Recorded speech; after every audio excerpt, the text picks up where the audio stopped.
offline. Kalau online kebetulan di ruangan saya tuh agak sulit, sering kacau, sering kepental-pental. Meskipun ya di rumah kadang-kadang ada kendala, tapi tidak separah kalau di ruangan di kantor. Ya. Selamat pagi semuanya. Assalamualaikum warahmatullahi wabarakatuh. Ya, untuk hari ini kita akan melanjutkan ya kuliah sistem manajemen mutu. Minggu lalu kita sudah mendiskusikan di klausul 9 evaluasi kinerja ya, yang terdiri atas 3 hal. Apa saja ya 3 hal yang minggu lalu kita diskusikan yang ada di klausul 9. Di evaluasi kinerja itu apa saja yang harus dilakukan oleh suatu organisasi yang menerapkan ISO 9001 2015. Masih ingat? Yang pertama itu ada monitoring, evaluasi, analisis ya. Yang kedua audit internal. Yang ketiga tinjauan manajemen. Jadi kalau di proses sistem manajemen plan do check and action di klausul ke-9 itu pada C ya, pada cek. Ya, nanti mungkin untuk praktek ada prakteknya nanti, rencananya audit internal hanya akan saya siapkan. Kalau yang tahun lalu juga ada audit internal, saya memberikan checklist gitu, tapi kelihatannya masih agak beda pemahaman. Tapi waktu di tinjauan manajemen sudah bisa terkoreksi sih. Sehingga untuk materi yang terkait dengan audit internal mungkin akan saya tambahkan penjelasan dari ISO 19011 mungkin minggu depan setelah kita diskusikan semua klausul yang ada di ISO yang. Jadi tinggal satu klausul yang belum kita diskusikan yaitu klausul ke-10 ya, peningkatan.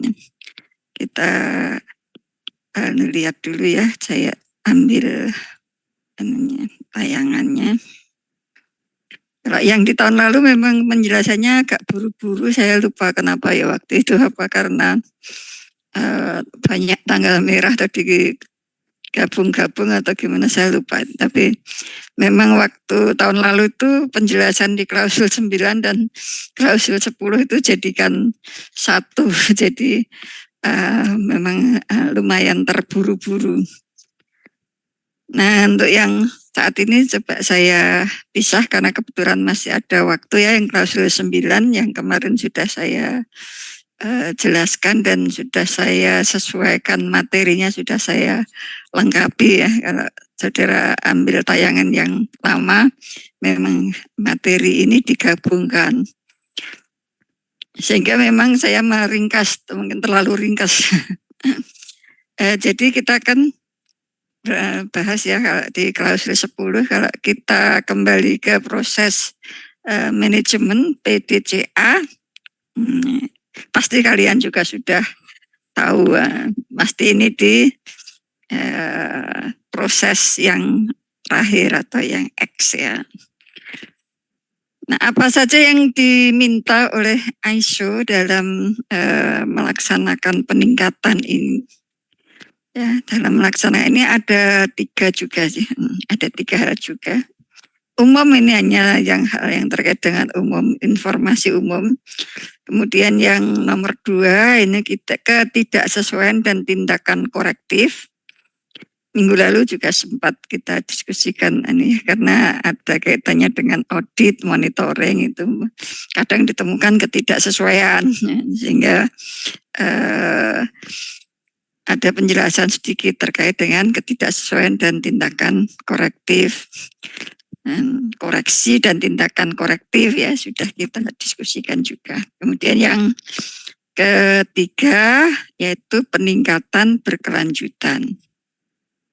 Nah, jadi ada 3 hal ini. Nah, yang pertama, untuk peningkatan, untuk peningkatan hal yang bersifat umum ini, organisasi harus menentukan dan memilih peluang, ya, menentukan dan memilih peluang tindakan peningkatan dan penerapan seperlunya, untuk memenuhi persyaratan pelanggan dan meningkatkan kepuasan pelanggan. Jadi memang ISO tidak apa sih yang harus diperbaiki, apa sih yang harus ditingkatkan. Nah, itu yang menentukan organisasi sendiri, karena yang tahu persis permasalahannya itu ya organisasi.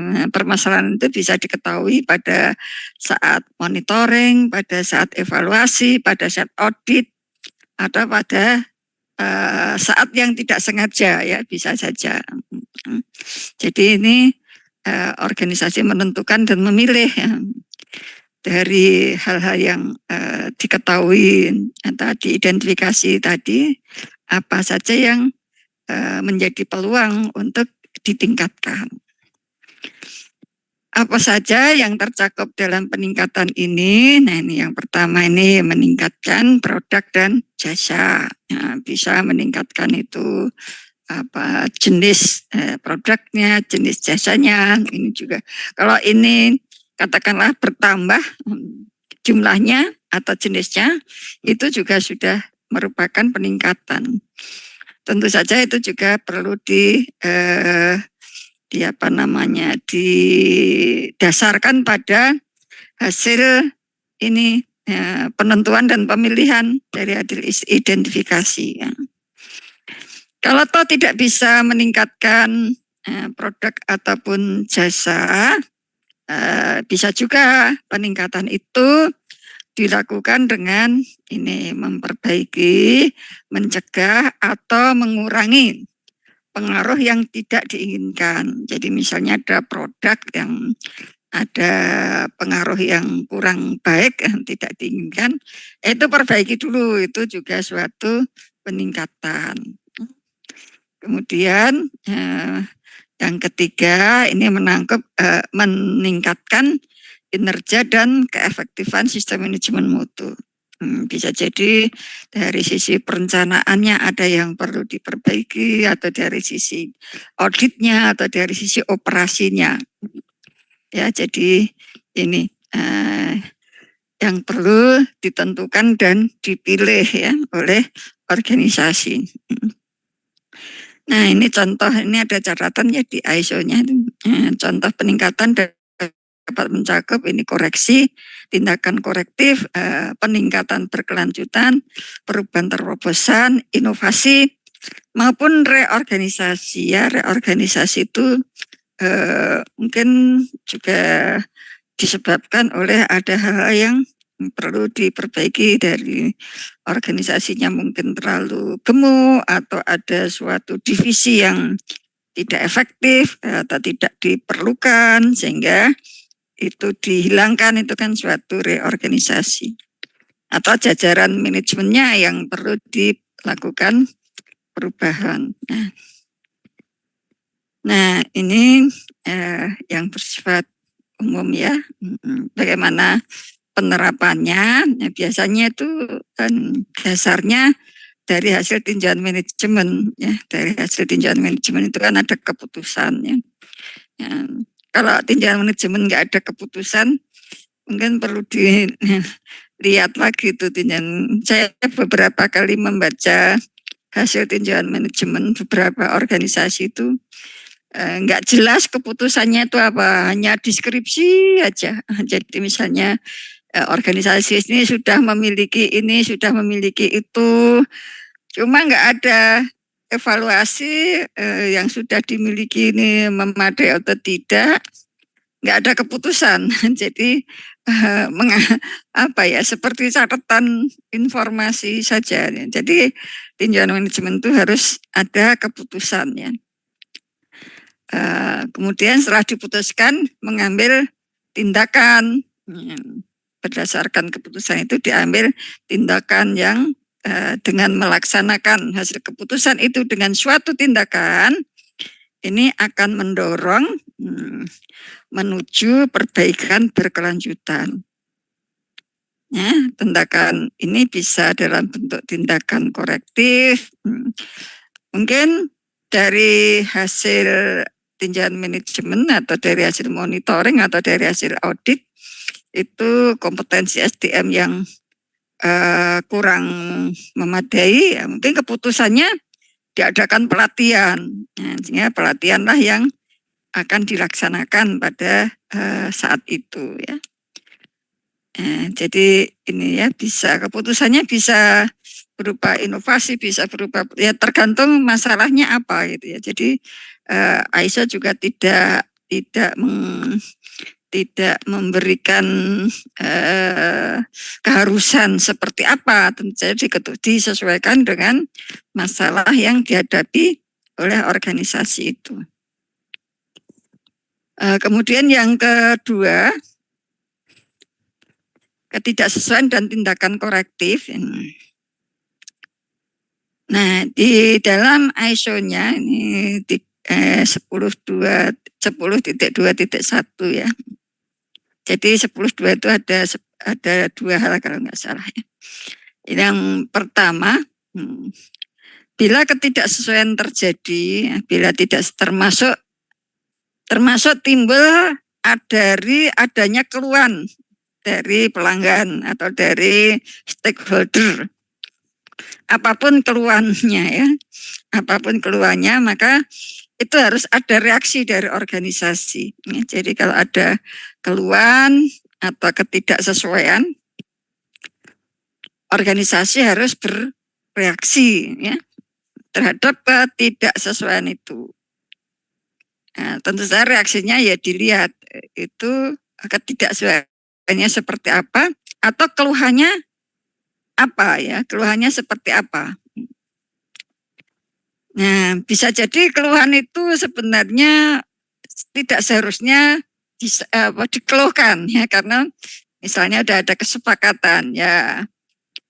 Kalau memang tidak sebenarnya tidak ada masalah dengan keluhan itu, ya mungkin tindakannya ya sepakat aja dengan konsekuensi, apakah pelanggan yang berkeluh tadi akan mundur atau bagaimana, atau mundur artinya meninggalkan kita ya, meninggalkan kita lari ke organisasi lain atau perusahaan lain. Jadi ada, kalau memang ada ketidaksesuaian, ya ini seharusnya organisasi harus mengambil tindakan untuk mengendalikan dan memperbaiki. Kalau memang organisasi menganggap, oh ini enggak kok, ini sebenarnya enggak ada masalah, cuma kan kita tetap memperhatikan keluhan pelanggan kan ya. Kalau memang kita sepakat dengan konsekuensi itu, atau mungkin kita memberikan penjelasan kembali dengan pelanggan ya, itu juga suatu reaksi ya, suatu reaksi. Sehingga akhirnya pelanggan juga paham, oh iya kemarin misalnya saya pesennya seperti ini udah sesuai kok, bareng jadi kok saya berkeluh gitu ya. Tapi kalau organisasinya itu mau melampaui harapan pelanggan, ya mungkin diperbaiki aja sesuai dengan kemauan atau harapan dari pelanggan. Tapi kalau tadi enggak diperbaiki atau sebenarnya organisasi tidak salah juga, hanya mungkin itu tadi sepakat dengan konsekuensinya. Kemudian yang kedua, mengevaluasi kebutuhan tindakan untuk menghilangkan penyebab tindakan. Ya kalau ini berarti tindakan korektif ya, tindakan korektif agar tidak terulang lagi atau terjadi di tempat lain. Jadi kalau ada suatu masalah ini terjadi ya jangan sampai itu nanti terjadi di tempat lain, ini diperbaiki ternyata terjadi di tempat yang lain gitu. Ya. Ya, dengan apa melakukan evaluasinya ini untuk menghilangkan penyebab ketidaksesuaian? Yang pertama, meninjau dan menganalisis ketidaksesuaian. Ya, kan? Itu ketidaksesuaian ini bisa bermacam-macam ya. Kalau suatu bangunan ya bisa atapnya bocor atau daknya bocor. Ya. Kalau layanan ya, misalnya harusnya selesai dalam 2 hari, sudah 3 hari belum selesai ya. Nah, ditinjau, dianalisis. Kemudian menentukan ketidaksesuaian ya. Jadi kalau atapnya bocor ya sebabnya apa? Apa salah konstruksi atau apa? Kalau tadi yang layanan yang harusnya selesai 2 hari kok 3 hari belum selesai, penyebabnya apa? Atau ada sarana prasarana yang delalah rusak atau SDM, ya, jadi ditentukan penyebabnya apa. Kemudian menentukan kesamaan ketidaksesuaian yang sudah ada atau potensial terjadi. Jadi misalnya ini tadi di satu divisi yang lebih lambat ya layanannya, apakah di divisi yang lain juga terjadi atau berpotensi untuk terjadi juga. Itu. Kemudian ini menerapkan tindakan yang diperlukan. Jadi dari hasil identifikasi, hasil analisis penyebabnya apa, ditentukan atau diterapkan tindakan yang diperlukan. Misalnya terkait dengan SDM ya, mungkin SDM-nya dilatih atau diganti atau direposisi gitu ya. Kalau masalahnya di sarana prasarana ya mungkin perlu dicek program perawatannya ya. Kemudian meninjau keefektifan tindakan korektif yang diambil. Jadi kalau sudah dilakukan tindakan korektif itu ditinjau apakah efektif apa tidak. Misalnya tadi SDM masalahnya udah dilatih. Nah, efektif atau enggak? Apakah setelah dilatih itu terus tidak terjadi keterlambatan? Ya, atau misalnya perbaikannya menambah SDM, apakah setelah ditambah SDM itu tidak terjadi masalah itu kembali? Nah, kemudian memutakhirkan risiko dan peluang yang ditetapkan saat perencanaan. Ya, di perencanaan itu kan kita pernah ya melakukan analisis risiko dan peluang. Nah, dengan adanya ketidaksesuaian ini perlu kita cek kembali. Mungkin dulu ada kesalahan pada saat menganalisis risiko ya. Risiko yang harusnya sudah bisa diantisipasi tidak dilakukan. Mungkin strateginya yang salah atau sebenarnya sudah ada itu strateginya tapi pelaksanaannya tidak sesuai dengan program atau rencana kerja. Kemudian melakukan perubahan pada sistem manajemen mutu bila perlu, misalnya sasaran mutunya dirubah atau kebijakannya dirubah atau apa ya. Kemudian ini tindakan korektif harus sesuai dengan pengaruh dari ketidaksesuaian yang ditemui. Jadi artinya ya tindakan korektif harus bisa menyelesaikan masalah. Kemudian di 10.22 ini organisasi harus menyimpan informasi terdokumentasi sebagai bukti atau rekaman ya. Jadi ini harus disimpan rekamannya. Ya. Jadi sifat ketidaksesuaian dan tindakan yang diambil berikutnya. Sifat ketidaksesuaian itu kalau di audit itu memang ada sifatnya itu minor atau mayor itu atau observatif ini. Nah, itu ada catatannya ya. Ya nanti kalau yang terkait dengan sifat ketidaksesuaian nanti kita bahas minggu depan secara khusus dari ISO 19011 ya, audit tentang audit. Kemudian hasil dari setiap tindakan korektif. Jadi hasilnya apa dari tindakan korektif itu? Jadi dari tindakan korektif ya dipantau misalnya tadi atap bocor apakah berhasil menutup kebocoran atau tidak. Kemudian tadi yang layanan yang harusnya 2 hari selesainya lebih, nah setelah dilakukan perbaikan itu bisa nggak menyelesaikan dalam waktu sesuai dengan persyaratan atau standarnya. Nah, jadi implementasi dari klausul 10.2 ini secara ringkas, ini segala ketidaksesuaian itu perlu ditanggapi ya, perlu direspon, perlu diberi reaksi ya. Jadi organisasi harus bereaksi dengan mengambil tindakan untuk mengendalikan dan menghadapi konsekuensinya. Ini kebalik ini ya. Nah, setelah diidentifikasi ketidaksesuaian harus memicu tindakan korektif ya. Jadi tindakan korektif ya, tindakan korektif itu ini dengan berdasarkan analisis akar masalahnya. Tindakan korektif ini untuk menghapus penyebab ketidaksesuaian dan mencegah terulangnya ketidaksesuaian itu kembali. Ya. Kemudian efektivitas tindakan yang diambil harus dievaluasi dan didokumentasikan sebagai bukti rekaman ya, bersama dengan yang awalnya dilaporkan informasi ketidaksesuaiannya seperti apa. Kalau itu berupa laporan dan tindakan korektif yang diambil seperti apa dan hasil yang diperoleh bagaimana atau seperti apa. Nah itu 10.2 ya.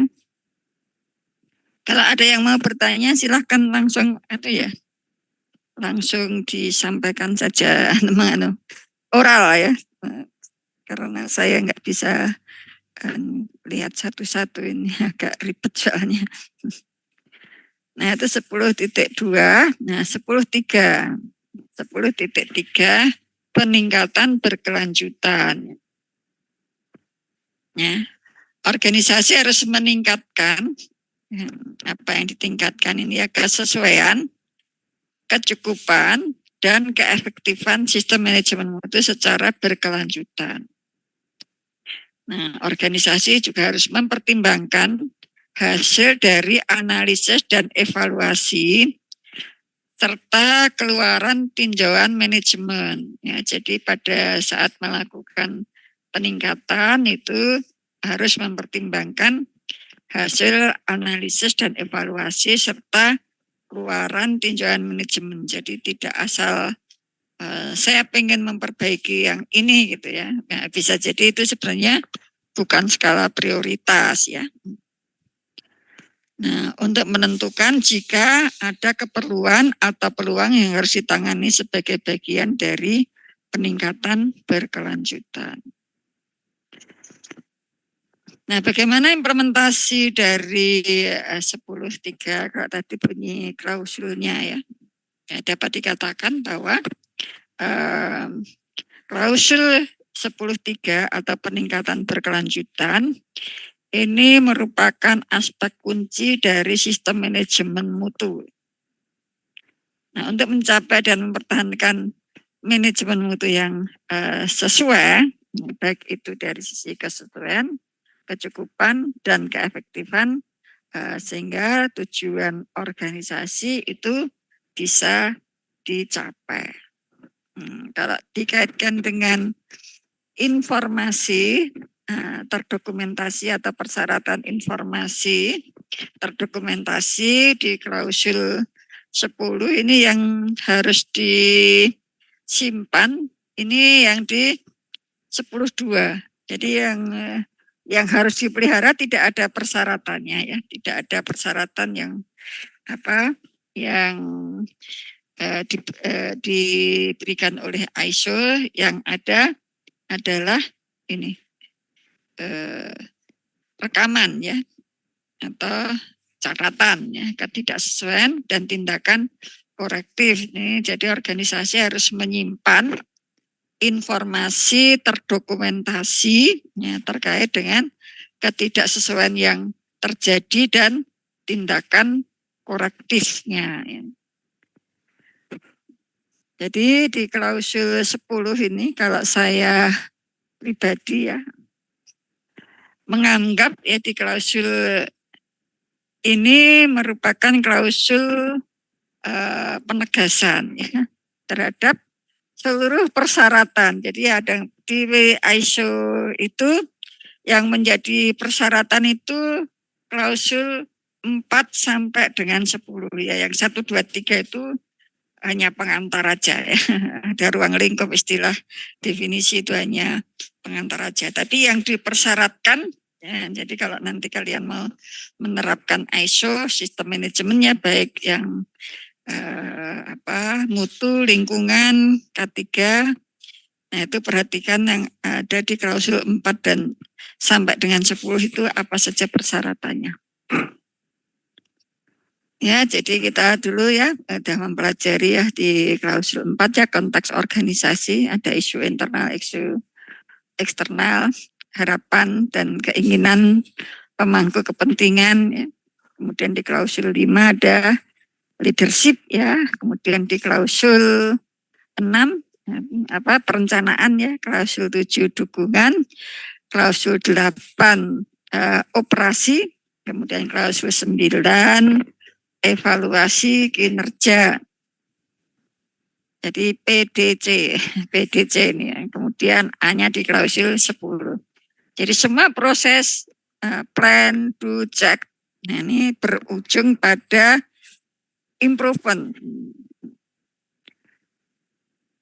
Nah, dengan tidak lupa melakukan tindakan perbaikan bila terjadi ketidaksesuaian atau jika ada peluang untuk melakukan perbaikan.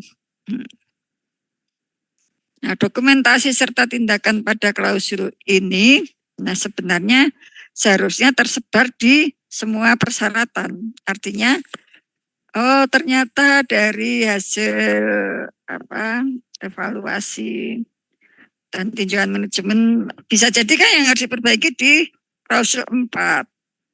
Bisa juga di klausul 5 leadership-nya atau di klausul 6 atau di klausul 7 atau di klausul 8 atau di klausul 9 ya. Jadi sebenarnya ini bisa menyebar di seluruh klausul ya. Nah, dokumentasi serta tindakan pada klausul ini tadi ya harus mestinya tersebar di seluruh klausul. Nah, dengan demikian tujuan penerapan untuk selalu melakukan tindakan perbaikan dapat selalu berjalan sesuai ketentuan atau sebagaimana mestinya, sebagaimana organisasi merasa dibutuhkan untuk peningkatan. Ya. Nah, jadi ini yang terkait dengan klausul 10. Jadi klausul 10 dibandingkan klausul-klausul yang lain paling ringkas ya, paling ringkas. Barangkali ada yang ingin ditanyakan.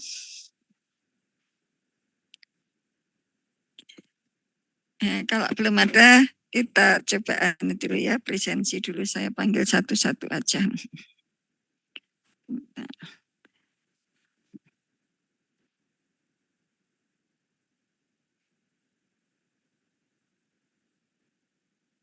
Oh, kelihatannya saya tadi salah ambil, salah ambil presensi sih kelihatannya. Sebentar.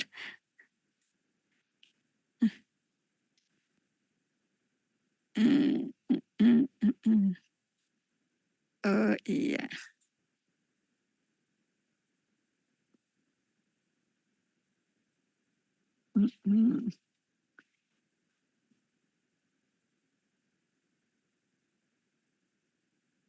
Ya, saya tadi salah ambil presensi ternyata. Saya panggil aja. makanya tidak valid ya. Biasanya kan paling enggak ada 1 atau 2 yang bisa ya. Tadi enggak ada yang bisa. Nah, sekarang udah bener ini. Anissa ada? Anissa hadir? Belum ya. Manggala? Belum juga. Alira? Hadir, Bu. Yeah.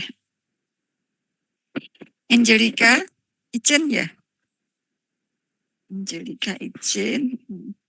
Augie? Hadir, Bu. Aurel? Hadir, Bu. Denny Kurniawan? Hadir, Bu. Desalsa? Ada tadi. Hadir, Bu. Ya. Dika? Hadir, Bu. Ya. Farhansa? Hadir, Bu. Fauzia? Fauzia ada? Belum ya. Febri? Hadir, Bu. Ya. Ferdi? Hadir. Ya. Katarina? Maaf Bu, Ferdi hadir Bu. Siapa? Ferdi. Oh iya, salah klik. Maaf. Katarina? Hadir, Bu. Ya. Laura? Hadir, Bu. Ya. Michelle? Michelle Holi ada ya? Hadir, Bu. Ya. Muhammad Iva? Hadir, Bu. Ya. Muhammad Rizky?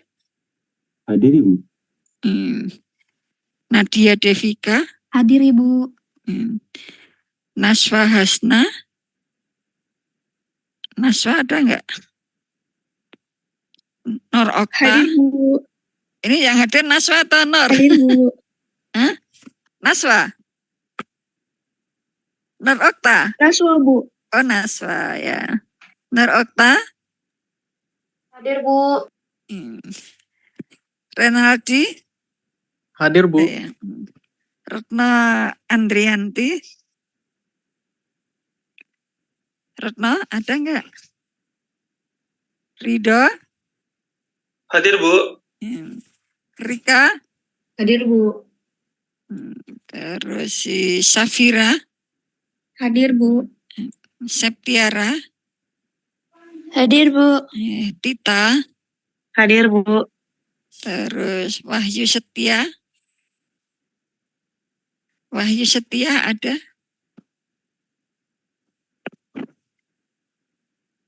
Oh ya, Wahyu Suponco?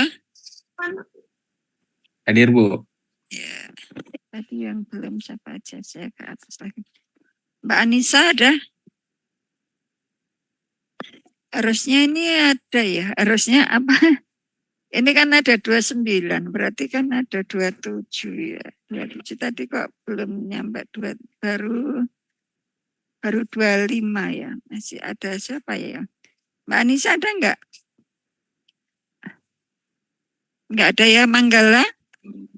Hadir, Bu. Oh ya. Terus kurang satu. Fauzia?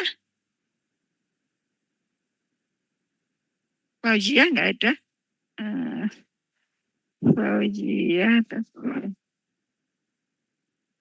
Fauzia sama Anissa yang belum berjanji, ada 3 kan? Harusnya siapa?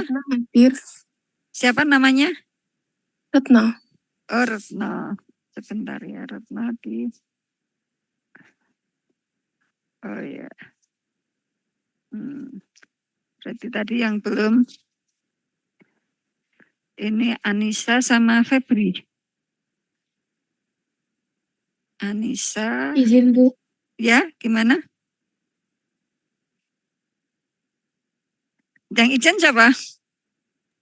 Bu, maaf, Febri hadir. Oh, Febri hadir. Oh ya. Kalau Fauzia nggak ada ya? Hadir, Bu. Oh, ini berarti tadi salah klik ya. Oke. Berarti yang nggak hadir hanya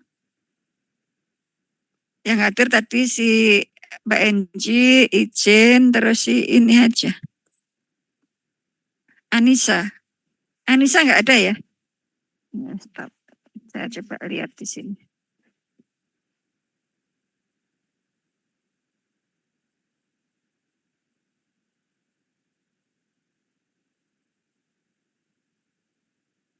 Anissa nggak ada. Di nggak ada. Saya cek nama juga nggak ada.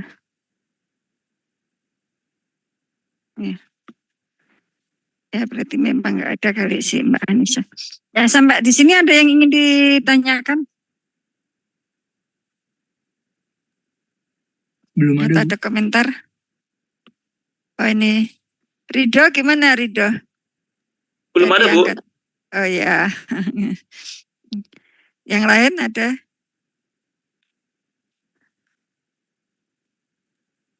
Belum, Jadi ya silakan. Siapa tadi?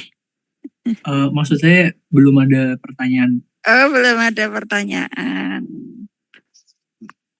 Ya kalau belum ada pertanyaan, ya, nanti dibaca-baca. Nanti saya kirim ya di Google Kelas, terus dibaca-baca.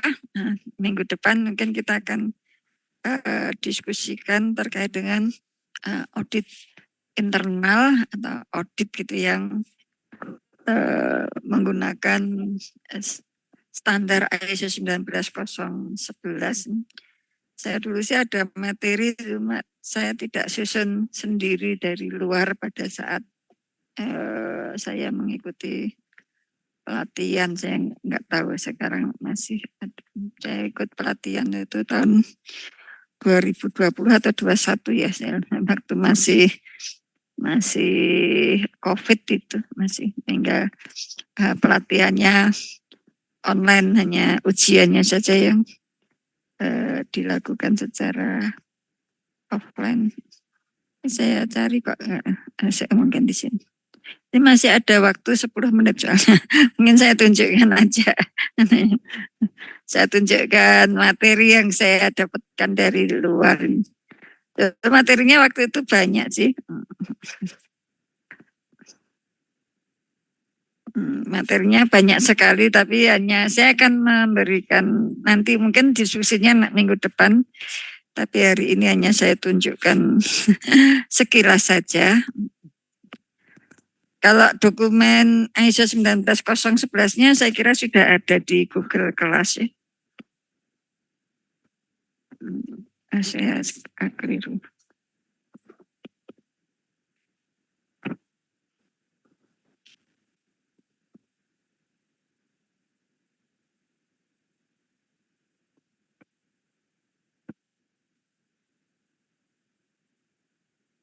Ya, masih ada waktu sedikit ya, kita manfaatkan ya.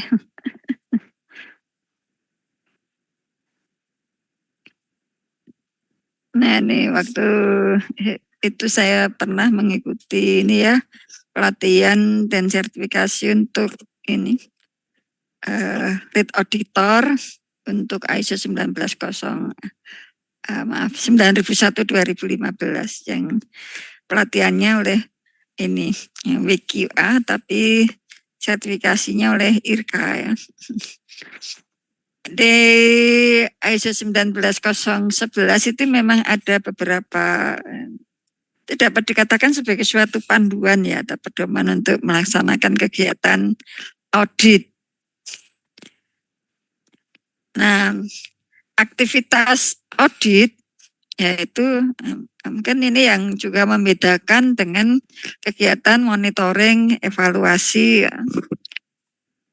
Kalau monitoring evaluasi itu bisa dilaksanakan setiap saat oleh pimpinan ataupun oleh koordinator atau yang masih satu kelompok gitu ya. Tapi di kegiatan audit, nah ini perlu ada suatu perencanaan. Perencanaannya kan termasuk dokumen yang harus dipelihara juga, atau program audit itu juga harus dipelihara di persyaratan ISO 9001. Ya pada dasarnya kegiatan audit itu ada 6 tahapan ini, ada 6 tahapan. Yang pertama ini ya, nah sebelumnya ada program dulu ya. Terus pada saat kegiatan audit itu sendiri ada 6 tahapan, yaitu dimulai dengan melakukan komunikasi atau kontak awal dengan auditi. Jadi dalam audit itu ada istilah auditor, ada auditi. Auditi itu pihak yang diaudit, auditor itu yang melakukan audit. Nah, kemudian pada saat kontak awal itu perlu ditentukan kelayakan auditnya. Nah, itu dimulai jadi harus ada kontak dulu. Kemudian persiapannya biasanya dilakukan dengan mereview dokumen. Jadi di ISO kan ada beberapa persyaratan ya, dokumen yang harus dimiliki, misalnya apa, ya, kebijakan mutu, sasaran mutu, kemudian hasil audit, kemudian hasil tinjauan manajemen, itu di review ya. Kemudian merencanakan auditnya, kemudian menugaskan pekerjaan ke tim audit. Siapkan dokumen kerja, jadi harus ada suatu perintah dari yang berwenang melaksanakan audit. Jadi nggak bisa auditor itu tanpa penugasan atau tanpa surat tugas itu melakukan kegiatan audit. Kemudian dilakukan pembukaan audit, dan kemudian mengelola komunikasi, kemudian mengumpulkan dan verifikasi informasi, menghasilkan temuan audit. Nah, nanti yang akan kita bahas minggu depan. Temuan audit itu seperti apa? Kemudian disimpulkan auditnya, disiapkan dulu, kemudian dilakukan penutupan audit atau pertemuan dalam rangka penutupan audit. Nah, di situ kemudian kan ada dokumen atau rekaman ya berupa laporan audit, nanti didistribusikan ke pihak-pihak terkait. Jadi misalnya diberikan ke lead auditornya, diberikan ke auditinya, kemudian manajemen yang terkait dengan auditi itu. Misalnya supervisornya atau manajer apa gitu, manajer operasinya, tergantung itu temuannya seperti apa dan di mana. Jadi nanti pihak-pihak yang seharusnya mengetahui permasalahan itu harus diberi distribusi laporannya. Nah, kemudian pihak auditi nanti menindaklanjuti ya, bisa dari audit itu. Nah, itu kira-kira 6 tahapan audit ini. Nah, nanti kita akan bahas ini satu demi satu tahapan audit ini ya. Nanti mungkin saya tidak menyiapkan presentasi secara khusus, mungkin mau menggunakan ini aja, menggunakan ya misalnya dokumen yang direview. Nah, ini bisa jadi untuk saat ini kan sebenarnya manual kan tidak wajib ada ya bisa disesuaikan ya, bisa disesuaikan. Atau meskipun manual tidak wajib ada, tetapi organisasi itu untuk menerapkan sistem manajemennya memang mensyaratkan sendiri ya, memilih sendiri bahwa membuat manual, yaitu berarti merupakan satu dokumen yang bisa digunakan untuk audit ya, untuk pengecekannya atau auditnya. Ya, jadi ini beberapa tahapan yang perlu dilakukan dalam auditnya. Pada dasarnya ini kalau mau membaca yang lebih terstruktur gitu ya bisa dibaca sendiri di persyaratan ISO 19011. Nah, Ya, auditor ini juga harus ada beberapa atribut, ya harus memiliki etika, harus open mind, harus diplomatis, harus bisa berfungsi sebagai pengamat, tanggap. Ya, ini banyak atribut-atribut yang sebaiknya dimiliki oleh auditor. Kebetulan saya pernah ini sertifikasi audit yang untuk ISO dan pernah juga sertifikasi untuk audit auditor internal perguruan tinggi. Ya, kalau prinsip-prinsipnya atau atribut auditornya itu dapat dikatakan sama. Kalau yang di SPMI perguruan tinggi itu bahkan ada ujinya ya, ada ujinya dan kita bisa lihat hasilnya. Misalnya atribut yang ini nilainya seperti apa, terus rekomendasinya seperti apa, sehingga itu bisa dipakai sebagai sarana untuk auditor dalam memperbaiki kompetensinya. Tapi kalau waktu mengikuti yang sertifikasi ISO ini, seingat saya nggak ada yang terkait dengan atribut, ya hanya hanya menjawab saja, menjawab narasi dengan narasi. Dan kita nggak tahu nilainya seberapa, meskipun ada informasi nilai minimal lulus untuk mendapatkan sertifikasi itu ada, tetapi nggak diberitahu bagian ini nilaimu berapa, bagian ini nilaimu berapa. Tapi kalau yang saya beberapa waktu yang lalu mengikuti yang auditor SPMI perguruan tinggi itu ada. Jadi itu bisa dipakai untuk diri kita dalam memperbaiki kompetensi atau kualifikasi diri kita. Nah, mungkin itu sebagai pengisi waktu agar sesuai dengan apa yang harus kita pelajari. Ada yang mau didiskusikan? Tidak ada ya. Nah, kalau tidak ada, mudah-mudahan apa yang kita pelajari ada manfaatnya ya. Insya Allah kita ketemu lagi. Itu ya tanggal 4 masih tanggal 4, tanggal 11 ya, masih ada tanggal 18 tanggal merah ya. Saya nggak tahu nanti jumlah pertemuannya sudah cukup atau belum, nanti kita cek minggu depan. Tapi materi yang ISO-nya sudah semua klausul ya kita diskusikan, hanya mungkin penekanan di audit ini akan kita bahas minggu depan. Ya, kalau sudah nggak ada, terima kasih atas perhatian dan kehadiran semuanya. Mudah-mudahan ada manfaatnya. Kalau ada kurang-kurangnya, mohon maaf. Billahi taufiq wal hidayah. Assalamualaikum warahmatullahi wabarakatuh. Waalaikumsalam. Terima kasih Bu.